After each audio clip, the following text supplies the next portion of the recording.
So remember that when you're talking about the power of something in the mathematical sense, you're really just extending multiplication more generally to say you're going to multiply something by itself some number of times. So it should make some sense that if we want to take the nth power of a complex number, that will end up being the nth power of the modulus multiplied by cosine of n theta, the argument times n, plus I sine of n theta, that same argument times n, where this is a result called de Moivre's theorem. At least it's part of de Moivre's theorem.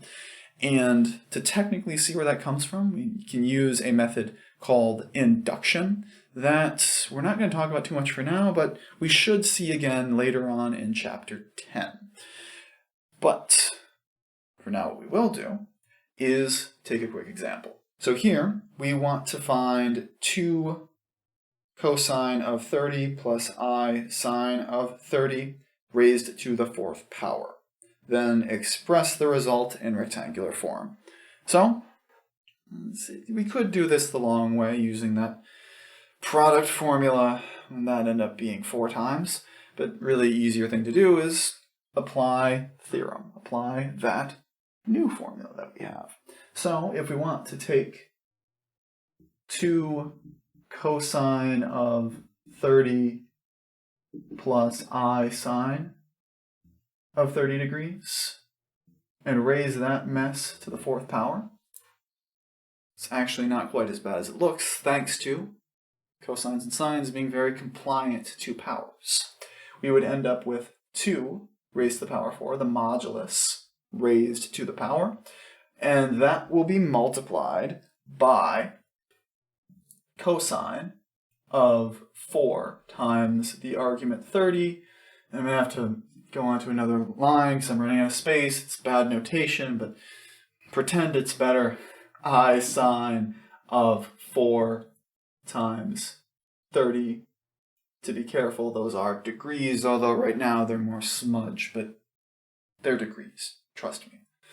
Anyway, when we get that, we're going to have 2 raised to the 4th power. That would be 16 multiplied by cosine of 120 degrees plus I sine of 120, where if all we wanted was the number, we'd be fine there. But to be sure, we want to make at least one conversion from polar to rectangular so we can see it at least once.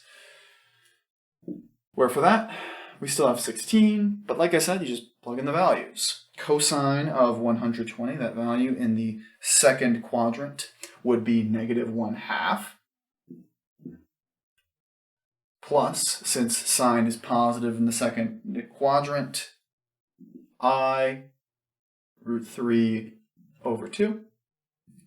I root 3 over 2. Where here, you multiply that out, and you'll end up with -8 plus, and this one's kind of clunky to write in the right way, 8I root 3, just to be careful that you don't accidentally think the I should be in the wrong place, and that looks really weird to write that way, but I'm trying to make the best of an awkward notation.